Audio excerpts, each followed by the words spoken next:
Урматтуу судья, адвокаттардын берген өтүнүчүн колдойбуз, конечно. Бирок чыгабызбы, чыкпайбызбы, аны сиз ак үй менен кеңешип чечесиз. Бизге белгилүү, айрыкча мына ушул прокурорлордун шефинясы Аида Салянова өзүнүн кетирген катачылыгын оңдош үчүн жан талашып сизге да киши жөнөтүп атканын билебиз. Буларды да кыйнап атканын билебиз прокурорлордун. Силер сүйлөбөй атасыңар, силер начар иштеп атасыңар депчи. Өзүнүн ошибкасын эч ким билгиси келбейт. Бул бир жагы. Экинчи жагы мына Кумтөр боюнча бүтүндөй республика уже билди. Кумтөр эмне болуп атканын билди да. Эгер биз камалып калбаганда мынчалык деңгээлде билмек эмес экен. Бул менин оюм да. Мына кече күнү ушул өкмөттүк комиссия барып текшерди. Биздин аркабыздан депутаттык комиссияга ишенбөөчүлүк көргөзгөндөй болуп барып текшерди. Биз казып чыккандын ашып кетсе 70%-ын алып келип жогорку кеңештен окуду. Мен толук угуп отурдум ушуну радиодо. Андан сырткары мына өзүлөрү 30 жылдык стажы бар Динара Кутманова деген айлана чөйрөнү коргоо боюнча экспертти жалдап барышкан экен. Биздин эксперт Кыргызстандын. Мындан сырткары да группа бар экен, 4-5. Алардыкы да ошо 20-30 жылдык стаждары бар. Булар эмнени айтат? Булар 5 миллиард долларга чыгым болгон деп эсептеп чыгышты. Так суммасын эсептеп чыкты. Биздин комиссия эсептеген эмеспиз. Кийин тергөө тобу келсе эсептесин дегенбиз да. Бул 5 миллиард десе Темир Сариев айтат, жок андай болбойт, аны төлөй алышпайт да деп атат. Мына интервьюсу турат. Аны төлөй алышпайт да деп туруп 150 миллион штраф салып атат. Эмбай деңиздин тамчысындай нерсени салып атат да.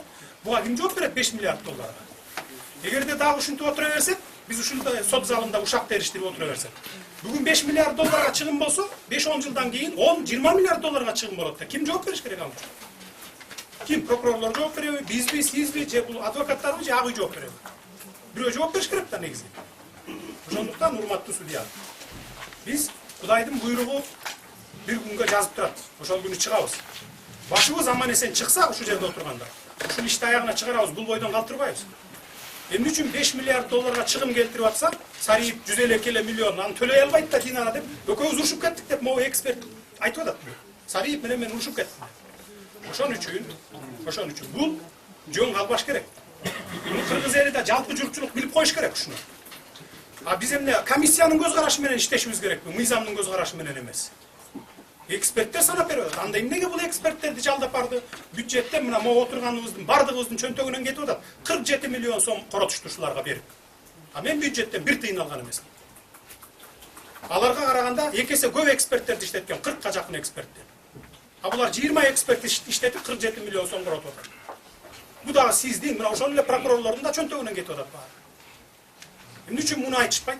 Эмне үчүн мына прокурорлор бизди күнөөлөйсүңөр дагы, ушундай фактыларды силер күнөөлөп чыкпайсыңар, а?